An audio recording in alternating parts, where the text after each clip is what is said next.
بسم اللہ الرحمن الرحیم وذکر فإن الذکرى تنفع المؤمنین سبحان ربک رب العزة عما یصفون وسلام علی المرسلین والحمد للہ رب العالمین اللہم صل علی سیدنا محمد وعلی آل سیدنا محمد وبارک وسلم اللہم صل علی سیدنا محمد وعلی آل سیدنا محمد وبارک وسلم اللہم صل علی سیدنا محمد وعلی آل سیدنا محمد وبارک وسلم۔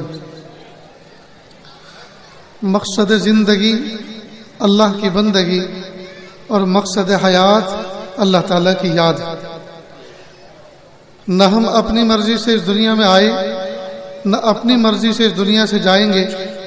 اللہ تعالیٰ نے حکم فرمایا تو آ گئے اور اللہ تعالیٰ حکم فرمائیں گے تو چلے جائیں گے۔ نہ آنے میں ہماری مرضی کا کوئی دخل نہ جانے میں ہماری مرضی کا کوئی دخل۔ عقل مندی کا تقاضا یہ ہے بیچ کی جو زندگی ہے وہ بھی ہم اللہ کی مرضی کے مطابق گزاریں۔ شاعر مشرق علامہ اقبال رحمۃ اللہ علیہ نے فارسی زبان میں ایک شعر کہا، یادداری کے وقت زادے نے تو ہم خندہ بودن و تو گریاں۔ اے انسان تجھے کچھ یاد بھی ہے جب تو ماں کے پیٹ سے پیدا ہوا تھا، دنیا میں آیا تھا تو سب کے سب تیری پیدائش پہ خوشی منا رہے تھے اور تو ماں کے پیٹ سے روتا ہوا آیا تھا۔ این چنا زیست کے وقت رفتن تو ہمہ گریا بودن و تو خندہ۔ اب تو اللہ کی محبت میں اتنی اچھی زندگی گزار کہ جب تیرے جانے کا دنیا سے وقت آئے تو تیرے لبوں پر مسکراہٹ ہو اور ساری دنیا تیری جدائی میں رو رہی ہے۔ جب آیا تھا تو رو رہا تھا، سب ہنس رہے تھے۔ اب تو جب جائے تو ہنستا ہوا جائے اور ساری دنیا تیرے پیچھے روتی بھی رہ جائے۔ یہ کہنے کو تو دو مصرے ہیں دوستو، لیکن حقیقت میں پوری زندگی اس پر عمل کرنے کی دعوت دی جا رہی ہے۔ بندہ دنیا سے جائے مسکراتا ہوا اور سب کو روتا ہوا چھوڑ جائے، یہ وہی کر سکتا ہے جس نے پوری زندگی اللہ کی محبت و معرفت میں وقت گزارا ہو۔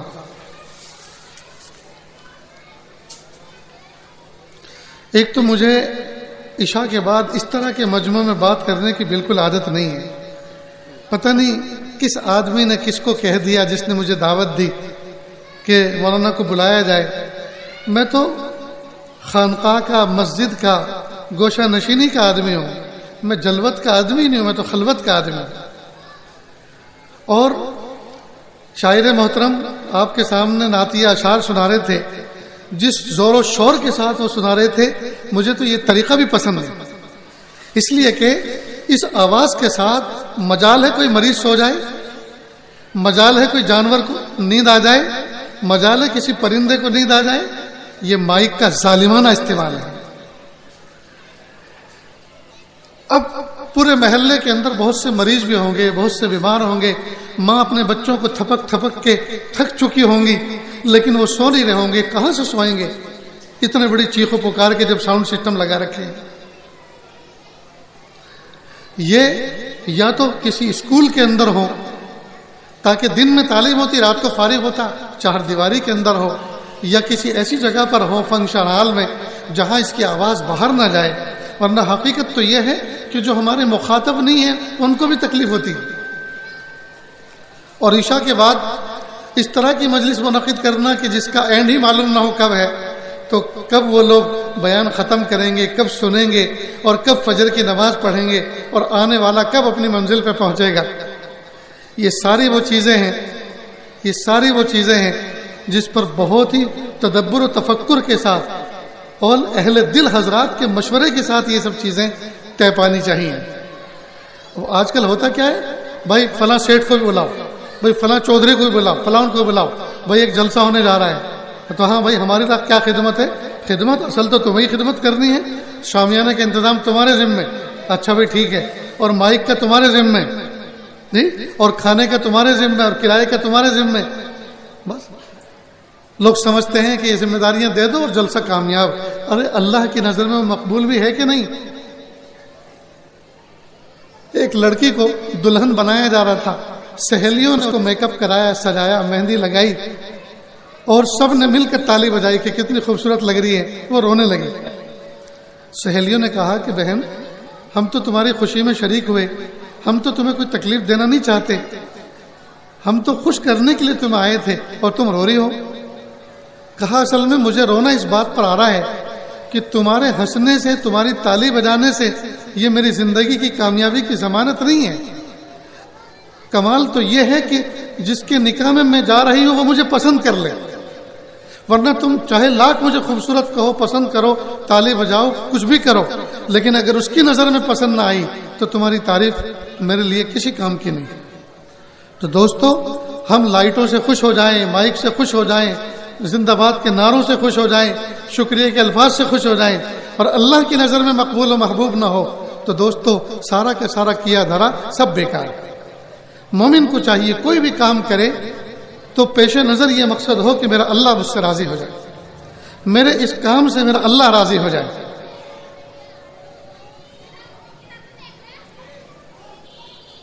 میں نے سنا کہ اس عاجز کے بیان کے بعد 4 نکاح بھی ہونے والے ہیں، اور یہ مجلس اللہ کے محبوب صلی اللہ علیہ وسلم کی سیرت کے عنوان پر منعقد کی گئی ہے. اللہ کے محبوب صلی اللہ علیہ وسلم کی سیرت کے کئی پہلو ہیں. ایک تو پیدائش سے لے کر نبوت تک، بعثت تک اللہ کے محبوب صلی اللہ علیہ وسلم کے حالات کا تذکرہ کرنا، یہ بھی سیرت کا جز ہے. پھر بعثت سے لے کر ہجرت تک مکہ مکرمہ کی زندگی کے مجاہدے اور تکلیفوں کو بیان کرنا اور دعوت کے انداز کو بیان کرنا، یہ بھی سیرت کا ایک جز ہے. پھر ہجرت سے لے کر وفات تک مدنی زندگی، یہ بھی سیرت کا ایک پہلو ہے. پھر اللہ کے محبوب صلی اللہ علیہ وسلم کی انفرادی زندگی، اجتماعی زندگی، ازدواجی زندگی، ان تمام پہلوؤں پر روشنی ڈالنا، یہ بھی سیرت کا ایک پہلو ہے. غرض یہ کہ اللہ کے محبوب صلی اللہ علیہ وسلم کی حیات طیبہ کے کسی بھی جز کو بیان کرنا، اس میں ہمارے لیے بہت بڑا اسوہ، قدوہ اور نمونہ ہے. اس لیے اللہ کے محبوب صلی اللہ علیہ وسلم کی سیرت طیبہ کو بغور سننا چاہیے، اور اس نیت سے سننا چاہیے کہ جو کچھ بیان کیا جا رہا ہے ہمارے لیے اس میں کیا سبق ہے اور ہم اس پر کس پہلو پر عمل کر سکتے ہیں. 2-4 مثالیں میں آپ کو دیتا ہوں کہ اللہ کے محبوب صلی اللہ علیہ وسلم نے ہمیں زندگی گزارنے کا کتنا بہترین طریقہ دیا ہے. قرآن پاک کی ایک آیت ہے، اللہ پاک نے فرمایا یا ایھا الذین آمنوا ادخلوا فی السلم کافہ، اے ایمان والو اسلام میں پورے داخل ہو جاؤ. خطاب کس کو ہے؟ اہل ایمان کو، جو پہلے سے اللہ کو اور اس کے رسول اللہ کو مانتے ہیں. ان ماننے والوں کو خطاب ہے، اور ان ماننے والوں کو کیا کہا جاتا ہے؟ اہل ایمان. یا ایھا الذین آمنوا، اے ماننے والو، اے عہد وفا کرنے والو، ادخلوا فی السلم کافہ، اسلام میں پورے داخل ہو جاؤ. معلوم ہوا خطاب اہل ایمان سے ہے اور دعوت اسلام کی دی جا رہی ہے. اس سے پتہ چلتا ہے کہ ایمان کوئی اور چیز ہے اور اسلام کوئی اور چیز ہے. ایمان نام ہے دل کی کیفیت کا، اللہ کو ایک ماننا، رسول اللہ صلی اللہ علیہ وسلم کو آخری نبی ماننا. اللہ کے محبوب صلی اللہ علیہ وسلم کی نبوت کے بعد اب کوئی نبی آنے والا نہیں، اب کوئی نبی مبعوث ہونے والا نہیں. تو اللہ کو ایک ماننا، اللہ کے ساتھ کسی کو شریک نہ ٹھہرانا، محبوب صلی اللہ علیہ وسلم کو آخری نبی، خاتم النبیین ماننا، یہ ہے ایمان. اور اسلام کیا ہے؟ اسلام نام ہے لائف اسٹائل کا، طرز حیات کا، طرز زندگی کا نام اسلام ہے. طرز حیات، زندگی گزارنے کا ڈھب جو اللہ کے محبوب صلی اللہ علیہ وسلم نے اپنی امت کو بتایا، اس کے مطابق اپنی زندگی گزارنا، یہ اسلام ہے. چنانچہ اگر آپ سے میں سوال کروں اسلام کسے کہتے ہیں، دین کسے کہتے ہیں، تو کوئی کہے گا جی نماز پڑھنا یہ اسلام ہے. کوئی تھوڑا سا اور سمجھدار ہوگا تو کہے گا کہ رمضان کے روزے رکھنا. پھر اور کوئی سمجھدار ہوگا تو کہا حج کرنا اور زکوٰۃ دینا. بس یہ 4-5 چیزیں گنا کر بات ختم ہو جائے گی کہ یہ اسلام ہے.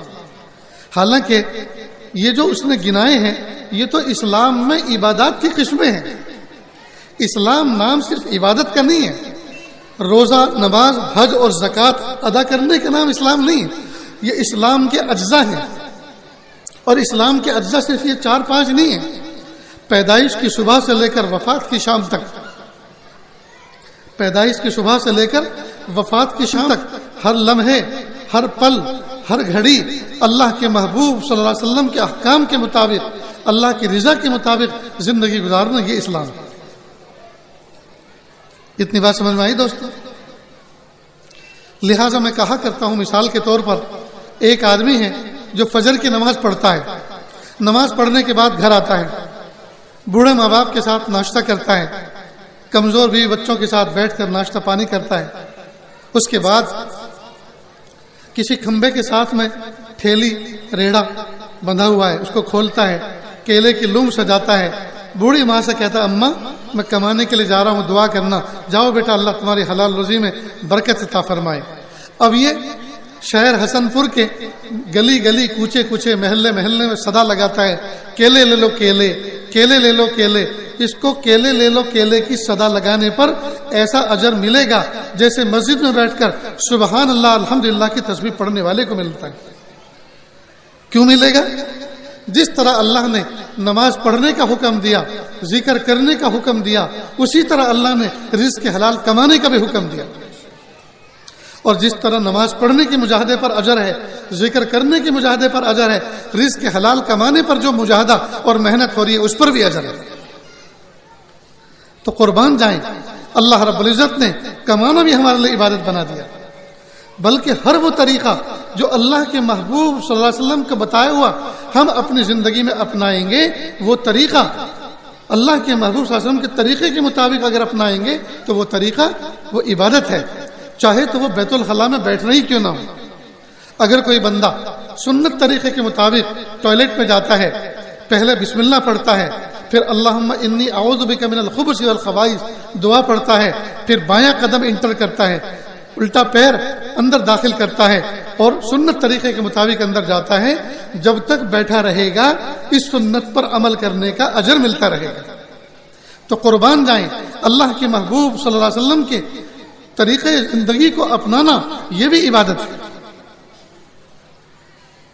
اللہ کے محبوب صلی اللہ علیہ وسلم کی ایک سنت ہے کہ آپ بند جوتے کو جب پہنو تو اس کو جھاڑ لیا کرو۔ کیوں؟ اس لیے کہ اس میں سانپ، بچھو، سپولیا جا کے بیٹھ سکتا ہے۔ اگر آپ اس کو جھاڑیں گے نہیں اور پیر اندر داخل کرو گے تو ہو سکتا ہے وہ ڈس لے، کاٹ لے اور آپ کی موت واقع ہو جائے۔ اب بتائیے، جوتا جھاڑ کے پہننا اس میں کس کا فائدہ ہے؟ اللہ کے نبی کا فائدہ ہے، یہ اللہ کا فائدہ ہے یا میرا اور آپ کا فائدہ ہے؟ ظاہر ہے میرا اور آپ کا فائدہ ہے، لیکن قربان جائیں، چونکہ اللہ کے نبی کی سنت ہے، اس سنت کو اگر ہم اپنائیں گے تو فائدہ میرا اور آپ کا ہے، پلس اس پر اللہ اجر بھی عطا فرماتے ہیں۔ یہ ایسا ہی ہے جیسا کہ میں اور آپ کسی کے گھر مہمان جائیں، وہ ہماری بہترین تواضع بھی کرے، اکرام بھی کرے، دعوت بھی کرے، کھانا کھلائے اور چلتے ہوئے ہمیں ایک لفافہ بھی دے، بند لفافہ جس میں پیسے بھرے ہوں۔ ہم کہیں بھئی آپ نے ہمیں اپنا مہمان بنایا، آپ نے میزبانی کا شرف حاصل کیا، اتنے اچھے پکوان کھلائے، اوپر سے آپ لفافہ بھی دے رہے ہیں کہ نہیں میرا دل چاہ رہا ہے، آپ میرے مہمان ہیں، آپ اس ہدیے کو قبول فرمائیں۔ تو اللہ کے نبی صلی اللہ علیہ وسلم کی سنتوں پر ہم نے عمل کیا، اسی میں کیا کمی تھی کہ اللہ پاک نے ہمیں تکلیفوں سے بچا لیا سنت پر عمل کرنے سے، اور اوپر سے اللہ پاک اس سنت پر عمل کرنے کا اجر بھی دے رہے ہیں۔ قربان جائیے، کتنا پیارا دین ہے۔ اللہ کے محبوب صلی اللہ علیہ وسلم کی ایک سنت یہ بھی ہے، جب رات کو آپ ڈریس چینج کریں، لباس تبدیل کر کے سوئیں اور کھوٹی پہ کرتا اور اپنا بنیان یا انڈر شرٹ یہ آپ لٹکائیں تو آپ بسم اللہ کر کے لٹکائیں، اس لیے کہ اگر بسم اللہ کر کے نہیں لٹکائیں گے تو شیطان ان کپڑوں کو استعمال کرے گا، اور اس کے استعمال کیے ہوئے کپڑے جب آپ استعمال کریں گے تو آپ کی طبیعت میں شیطنت آئے گی، آپ کی طبیعت میں شہوات ابھریں گی، آپ کی طبیعت میں شیطانی آپ کا مزاج بنے گا۔ تو کتنا پیارا طریقہ بتایا کہ بسم اللہ کہہ کے لٹکا دو، اب شیطان رات بھر اس کو ٹچ نہیں کر سکتا۔ جب پہنو تو اس کو 3 دفعہ جھاڑو اور بسم اللہ کر کے دائیں آستین میں پہلے پہنو، بائیں میں بعد میں پہنو، جب تک آپ پہنے رہیں گے سنت پر عمل کرنے کا اجر ملتا رہے گا۔ اور جھاڑنے کا حکم اس لیے دیا، ہو سکتا ہے کوئی کان کھجورا، کوئی بچھو، کوئی کیڑا، کوئی مکوڑا، کوئی چیونٹی اندر چڑھ گئی ہو، تو اگر آپ جھاڑیں گے تو وہ تکلیف دینے والی چیز جھڑ کے نیچے گر جائے گی۔ سبحان اللہ، پیارے آقا صلی اللہ علیہ وسلم نے ہمیں کتنا پیارا طریقہ بتایا۔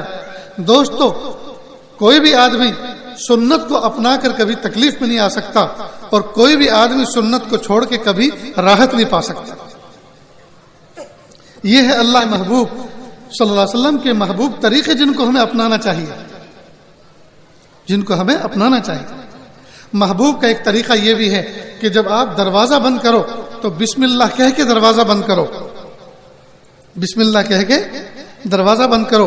جب بسم اللہ کہہ کے آپ دروازہ بند کریں گے، شیطان باہر رہ جائے گا اور آپ سکون کے ساتھ رات کا وقت گزاریں گے۔ اور اگر آپ بسم اللہ نہیں پڑھیں گے، شیطان گھر میں داخل ہوگا، ہمارے رزق میں حصہ شامل کرے گا، اور رات بھر کے جو معمولات ہیں، میاں بیوی کے جو تعلقات ہیں، اس میں دخل اندازی کرے گا۔ اس رات سے اللہ جو اولاد عطا فرمائیں گے، اس میں شیطانی اثرات ہوں گے۔ تو کتنا پیارا طریقہ بتایا، بسم اللہ کر کے دروازہ بند کرو، شیطان باہر رہ جاتا ہے۔ اور دوستو، پیارے آقا صلی اللہ علیہ وسلم نے ہمیں زندگی گزارنے کا اتنا بہترین طریقہ بتایا اور ایسے انداز بیان فرمائے۔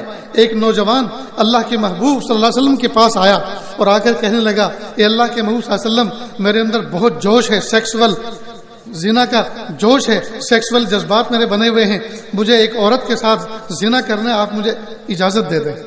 گویا اللہ کے نبی سے NOC لینا ہے۔ تو جو صحابہ کرام قریب میں بیٹھے ہوئے تھے، انہوں نے گھورنا شروع کیا، لال پیلے ہونا شروع کیا۔ شرم نہیں آتی تجھے؟ وقت کے نبی کے سامنے تو گناہ کی اجازت لے رہا ہے؟ اللہ کے محبوب صلی اللہ علیہ وسلم تاڑ گئے۔ تو محبوب صلی اللہ علیہ وسلم نے اس کو اپنے قریب کیا، اور قریب کرنے کے بعد اس کو ڈانٹا نہیں۔ صحابہ سے یہ نہیں کہا کہ ذرا اس کی جوتوں سے خبر لو، اس کو جو سیکسول جذبات کا بھوت چڑھا ہے وہ ذرا نکالو اس کا، ایسا نہیں کہا، بلکہ اس کو قریب کیا، اس کو پیار دیا، شفقت نچھاور کی، محبت کے جذبات سے عجیب انداز سے ایک بات کہی۔ فرمایا کہ اگر یہی عمل کوئی آپ کی خالہ کے ساتھ کرے تو ہرگز نہیں کرنے دوں گا، کوئی ماں کے ساتھ کرے تو ہرگز نہیں، تب بہن کے ساتھ کرے ہرگز نہیں، پھوپھی کے ساتھ ہرگز نہیں۔ تو کہا جس کے ساتھ آپ یہ زنا کرنا چاہتے ہو وہ کسی کی بہن ہوگی، کسی کی خالہ ہوگی، کسی کی پھوپھی ہوگی، یا کسی کی ماں ہوگی، تو وہ کیسے اس کو پسند کرے گا؟ پھر اللہ کے محبوب صلی اللہ علیہ وسلم نے اس کو قریب کیا، اس کے سینے پہ ہاتھ رکھا اور کہا، اللہم طاہر قلبہ، اللہ اس کے دل کو پاک فرما، وغفر ذنبہ، اور اس کے گناہ کو معاف فرما، وحسن فرجہ، اور اللہ اس کے شرمگاہ کی حفاظت فرما۔ یہ 3 دعائیں دی، اس کے بعد کہا جاؤ۔ اب یہ صحابی فرماتے ہیں، مجھے گناہوں سے تو نفرت پہلے سے تھی، لیکن سیکس گناہوں کی نفرت اللہ کے محبوب صلی اللہ علیہ وسلم کی دعا دینے کے بعد، سینے پہ ہاتھ رکھنے کے بعد سب سے زیادہ میرے دل میں بیٹھ گئی۔ دیکھیے پیارے آقا صلی اللہ علیہ وسلم نے تربیت کا کتنا پیارا طریقہ بتایا کہ اگر امام وقت کے امام کے پاس، وقت کے کسی شیخ کے پاس اگر کوئی گنہگار گناہ کا جذبہ لے کر آئے تو اس کو مارنا مت، اس کو کھدیڑنا مت، اس کو پیچھے سے لات مت مارنا، اس کو دھکیل مت دینا، اس کو نفرت کی نظر سے مت دیکھنا، اس کو بدنام مت کرنا، بلکہ اس کو تسلی دینا، اس کو شفقت اور پیار کے جذبات کے ساتھ اس کی اصلاح کرنا۔ یہ آقا صلی اللہ علیہ وسلم نے ہمیں طریقہ بتایا۔ ایک صحابی اللہ کے محبوب صلی اللہ علیہ وسلم کی خدمت میں حاضر ہوئے اور آ کر کہنے لگے، اے میرے آقا صلی اللہ علیہ وسلم، میں نے ایک اتنا بڑا گناہ کیا ہے کہ میں زبان سے اس کو بیان کروں، اس سے بہتر ہے کہ میں جل کر کوئلہ بن جاؤں، آپ کوئی مغفرت کی شکل بتا دیجئے، یہ دعا کر دیجئے۔ آپ صلی اللہ علیہ وسلم نے فرمایا، اگر آپ صلی اللہ علیہ وسلم ہاتھ اٹھا کے اس کے لیے دعا کر دیتے تو اس کا تو کام بن گیا تھا، اس کی تو مغفرت یقینی تھی، لیکن محبوب نے میرے اور آپ کے اوپر ترس کھایا۔ اگر ہم سے بھی کوئی ایسا گناہ ہو جائے، ہم کس نبی کے پاس جاتے؟ ہمارے زمانے میں تو کوئی نبی نہیں اور قیامت تک آنے والا نہیں، ہم کس سے مغفرت کی دعا کرواتے؟ اللہ کے محبوب صلی اللہ علیہ وسلم نے قیامت تک کے لیے امت کے لیے ایک راستہ کھول دیا۔ اس شخص سے، اس صحابی سے کہا، آپ کی والدہ حیات ہے؟ کہ نہیں، والدہ تو حیات نہیں ہے۔ تو کہا آپ کی خالہ ہے؟ کہ ہاں خالہ زندہ ہے. کہ خالہ بھی ماں جیسی ہوتی ہے، جاؤ اس سے جا کے دعا کروا لو، آپ کا گناہ معاف ہو جائے گا. اس سے پتہ چلتا ہے ماں کا مرتبہ کتنا اونچا ہے اور خالہ کا مرتبہ کتنا اونچا ہے. اللہ کے نبی صلی اللہ علیہ وسلم نے اس صحابی کے ذریعے سے خالہ اور ماں کے مرتبے کو بڑھا دیا اور ہمیں ان کا مرتبہ بتا دیا کہ ماں وہ ہستی ہے اور خالہ وہ ہستی ہے کہ اگر بندہ اتنا بڑا گناہ کر لے کہ جس کو مخلوق کے سامنے ذکر بھی نہ کر سکے جی، تو اگر ماں جیسی پیاری اور خالہ جیسی پیاری سے دعا کرا دے گا تو اللہ تعالیٰ ان کے اٹھے ہوئے ہاتھوں کی لاج رکھ لیں گے اور بیٹے کے حق میں، بھانجے کے حق میں اللہ تعالیٰ قبول فرما لیں گے. آقا صلی اللہ علیہ وسلم نے ہمیں کتنا بہترین اسوہ اور قدوہ اور نمونہ زندگی دیا ہے. اب دوستو یہاں آ کر ایک بات سمجھیں. ایک آدمی ہے، ہول سیل کا بیوپاری ہے اور بہت بڑا اس کا کلوتھ ہاؤس ہے، کپڑے کی اس کی بہت بڑی شاپ ہے. ہر ملک کا، ہر رنگ کا وافر مقدار میں اس کے گوڈاؤن کے اندر کپڑا موجود رہتا ہے. اس کا اکلوتا بیٹا ہے. ایک دن وہ بیٹا اپنے کسی گاہک، اپنے والد کے کسی گاہک کی دکان پہ جاتا ہے اور کہتا ہے کہ چچا جان مجھے ایک کرتے کا کپڑا چاہیے فلاں رنگ کا. تو وہ کہیں گے بیٹا بھتیجے کیوں مجھے شرمندہ کرتے ہو، ہم تو سارے کپڑے تمہارے یہاں سے لے کے آتے ہیں اور تم ہم سے مانگنے آ رہے ہو، لینے کے لیے ہمارے یہاں آ رہے ہو. اب اس کے دو مطلب ہیں. یا تو اس کے باپ کے یہاں وہ کپڑا وہ ہے نہیں جو بچہ چاہتا ہے، لیکن یہ بات غلط ہے. ہر کمپنی کا، ہر ملک کا، ہر رنگ کا کپڑا ہر وقت اویلیبل ہوتا ہے. تو اب دوسری بات ہے کہ کپڑا تو ہے لیکن اس بچے کی اپنے باپ سے انبن ہے، اپنے باپ سے بنتی نہیں ہے، اس لیے دوسرے کے یہاں خریدنے کے لیے گئے.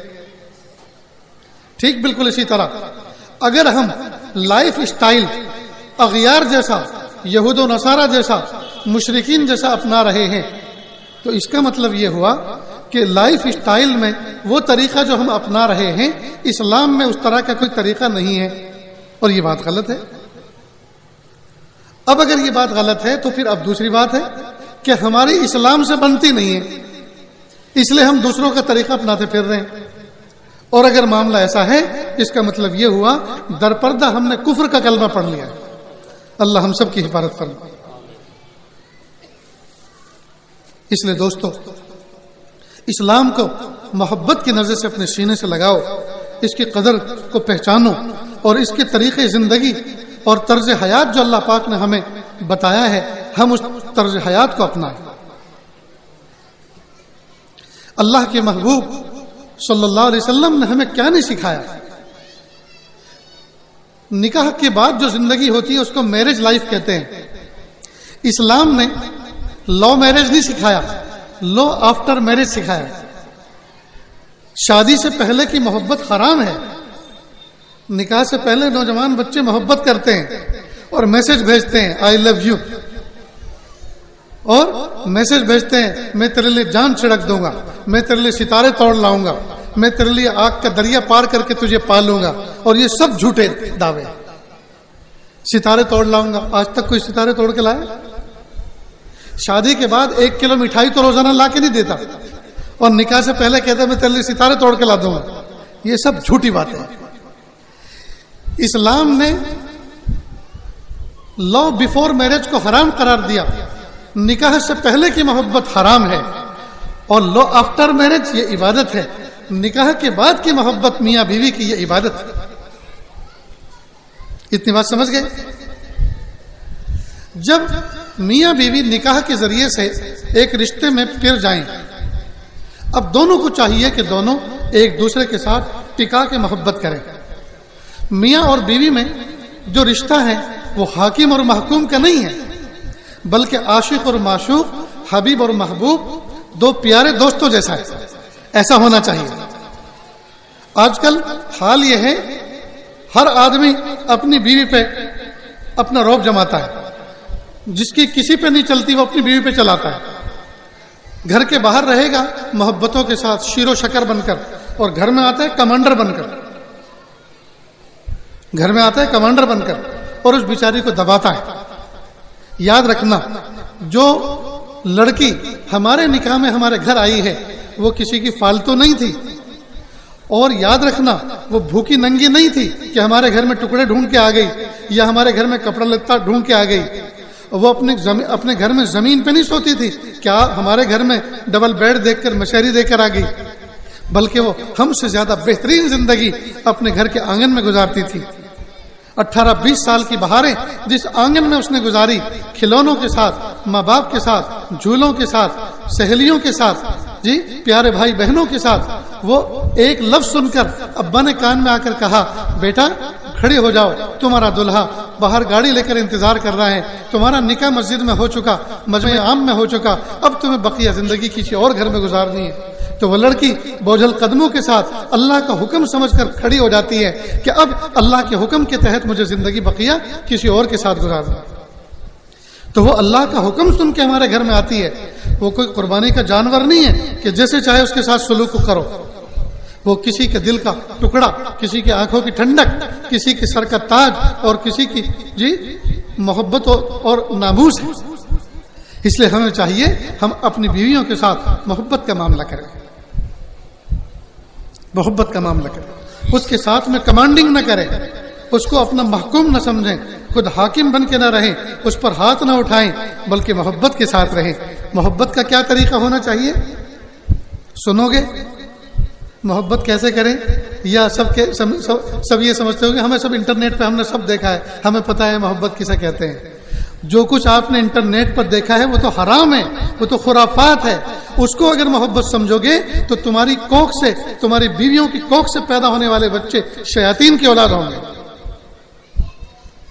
اس لیے کہ انٹرنیٹ پر جذبات بنانا اور ان پر سیکسول چیزیں دیکھ کر اپنی بیوی کے ساتھ میں قربت اختیار کرنا, یہ تو شیطانی تصورات کے ساتھ اپنی بیوی کے پاس پہنچنا ہے. اور وہ جو اولاد ہوگی وہ تو شیطان کے اثرات لے کر آئے گی.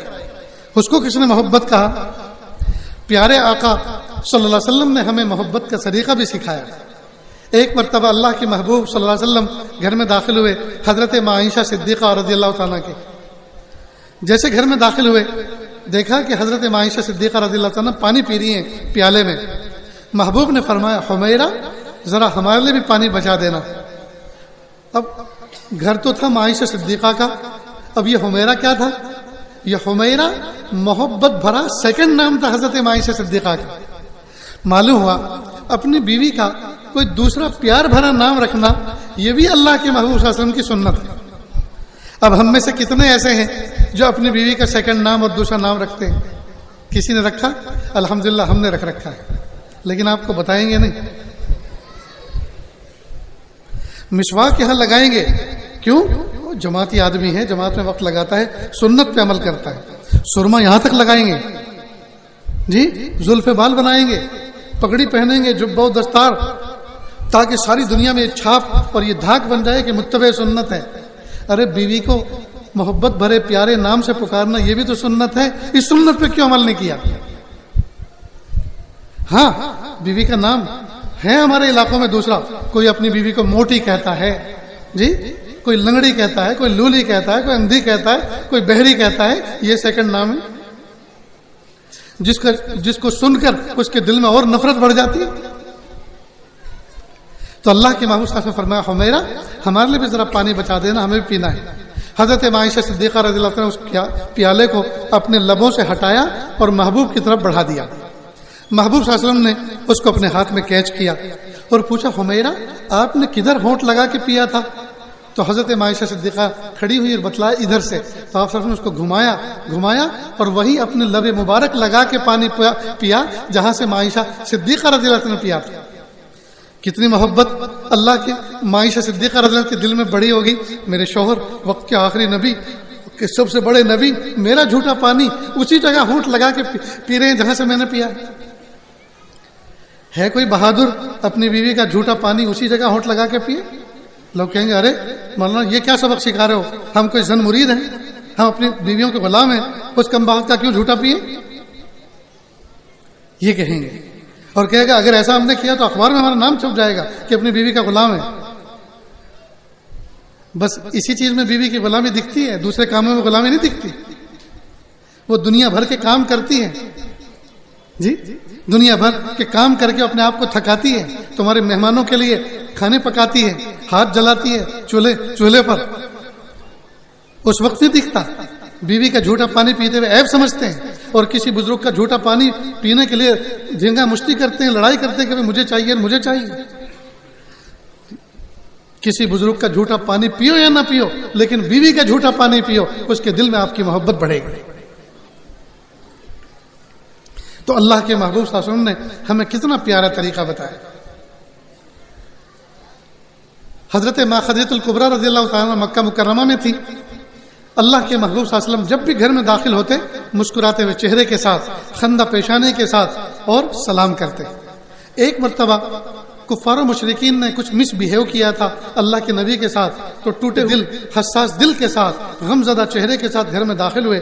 حضرت ماں خدیجہ الکبریٰ رضی اللہ عنہا کی نظر پڑی, فرمایا ارے ارے آج کیسے گھر میں آ رہے ہیں آپ؟ تو محبوب صلی اللہ علیہ وسلم کو احساس ہوا آج مجھ سے کچھ مسنگ ہو رہی ہے, کچھ غلطی ہوئی ہے.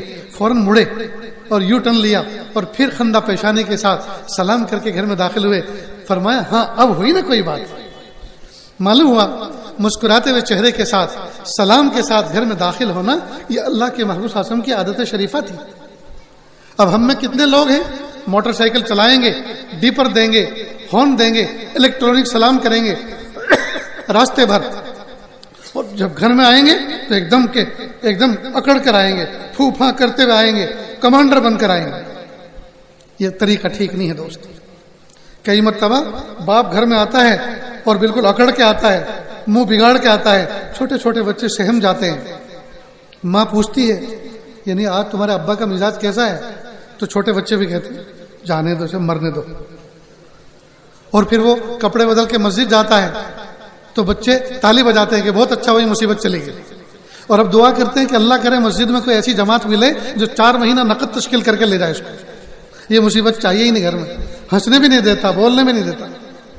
تو ایسا کوئی باپ ہوتا ہے دوستو؟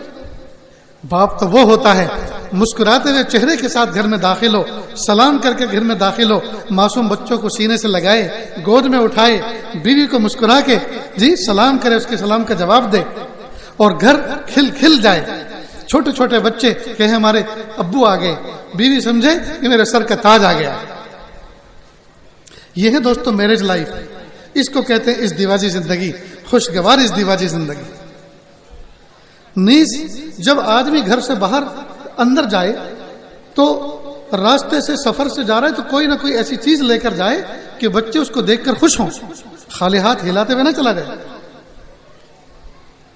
اللہ کے محبوب صلی اللہ علیہ وسلم کا ایک طریقہ مبارک یہ بھی تھا کہ جب سفر سے, لمبے سفر سے گھر میں آتے تو فوراً گھر میں نہیں آتے, یا تو مسجد نبوی تشریف لاتے, یا وادی عقیق مدینہ منورہ کے باہر ایک جگہ تھی, ایک وادی تھی, پہاڑ کا دامن, وہاں ٹھہرتے اور گھر پہ اطلاع کرتے کہ ہم فلاں وقت گھر میں آنے والے ہیں.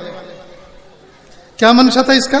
تاکہ گھر والوں کو مینٹین ہونے کا موقع مل جائے, صاف ستھرا ہونے کا موقع مل جائے. آج کے دور میں ہم فون پر 2, 5, 10 کلومیٹر پہلے سے کہہ سکتے ہیں کہ پیاری ہم آ رہے ہیں سفر سے, تاکہ گھر والوں کو مینٹین ہونے کا موقع ملے, صاف ستھرا ہونے کا موقع ملے.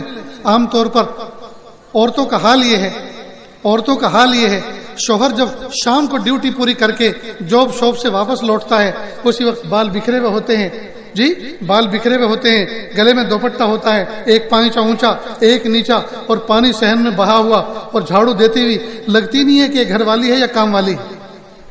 یہی پتہ نہیں چلتا یہ میری گھر والی ہے یا کام والی, نوکرانی.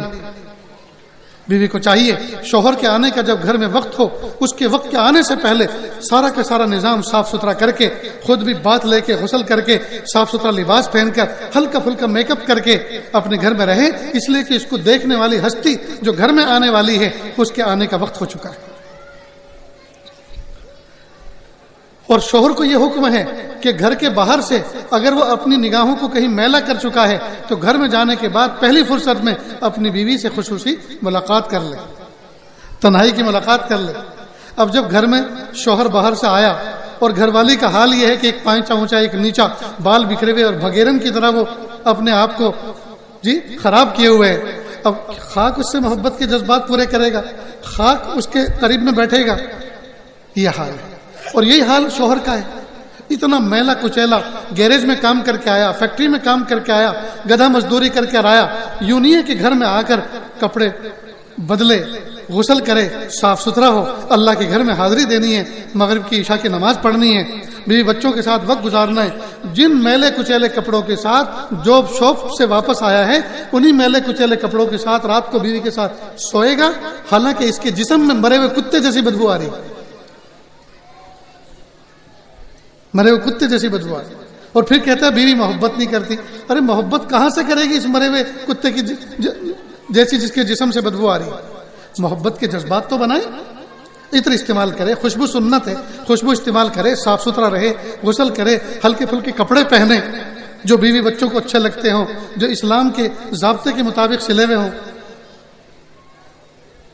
کئی مرتبہ خاص طور سے اپنے اس علاقے میں یو پی کے نوجوانوں کو دیکھا کہ وہ کئی مرتبہ گھر میں آتے ہیں اور اوپر کے کپڑے نکال دیتے اور نیکر میں گھومتے پھرتے ہیں، حالانکہ وہاں جوان بیٹی موجود ہے، بیوی موجود ہیں، جوان بچے موجود ہیں، اور نیکر پہن کے سب کے درمیان میں گھومتا پھر رہا ہے۔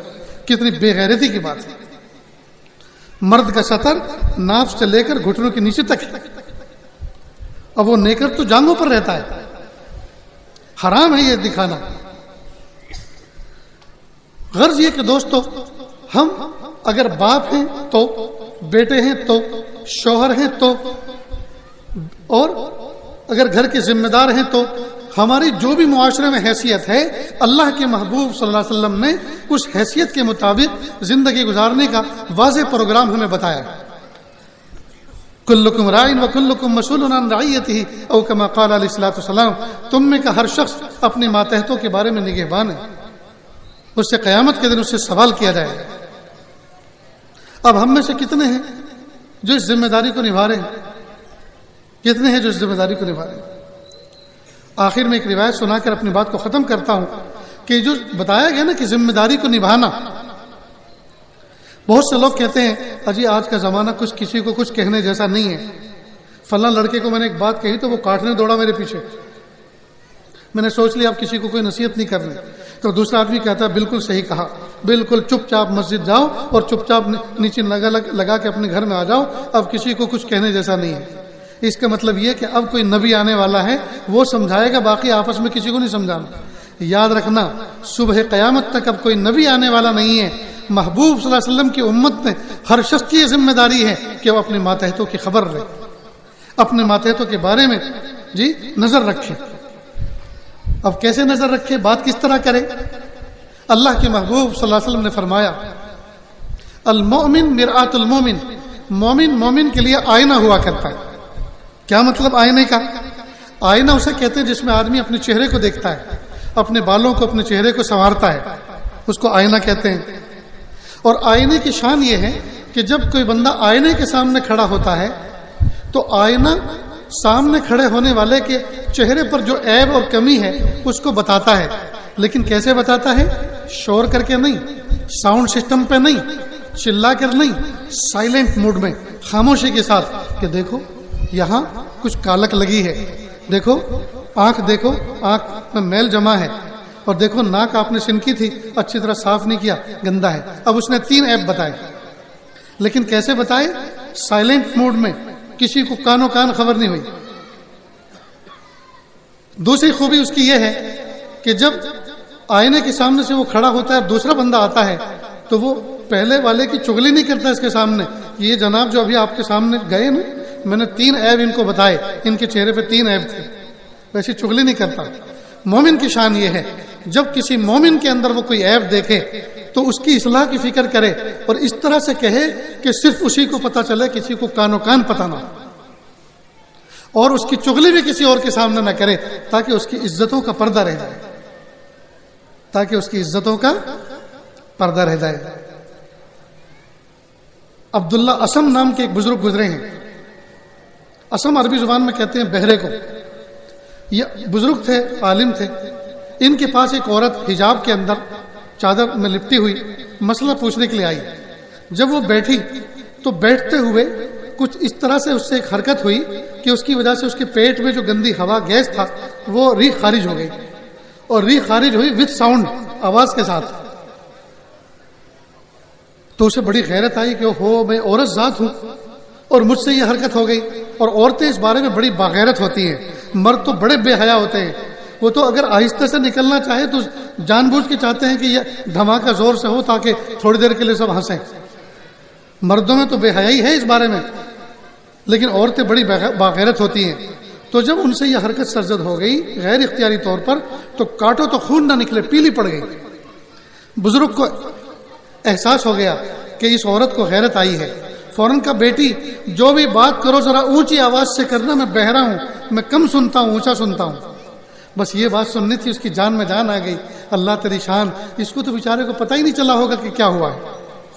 اور پھر زندگی بھر ایک عورت کے عیب کو چھپانے کے لیے زندگی بھر اپنے آپ کو بہرا کہلوانا انہوں نے پسند کیا، عیبدار کہلانا پسند کیا، لیکن ایک عورت کا پردہ رکھا.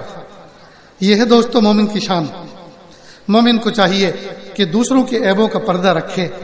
اللہ تعالیٰ کے چھپے ہوئے جو پردے ہیں ان کی چادر کو نہ اٹھائے، اللہ تعالیٰ کے پردوں کو نہ چاک کرے اور رسوائی کا کسی کا سامان نہ کرے. اللہ ہم سب کی حفاظت فرمائے. یہ چند باتیں ساجد نے آپ کے سامنے پیش کی. اللہ تعالیٰ سے دعا ہے اللہ تعالیٰ پیارے آقا صلی اللہ علیہ وسلم کا جو طریقہ زندگی میں جس موقع پر محبوب نے بتایا ہے اسی موقع پر اس طرح کے طریقے کو اپنانے کو اللہ تعالی ہمیں اس کی سعادت عطا فرمائے اور توفیق عطا فرمائے. وآخر دعوانا ان الحمدللہ رب العالمین.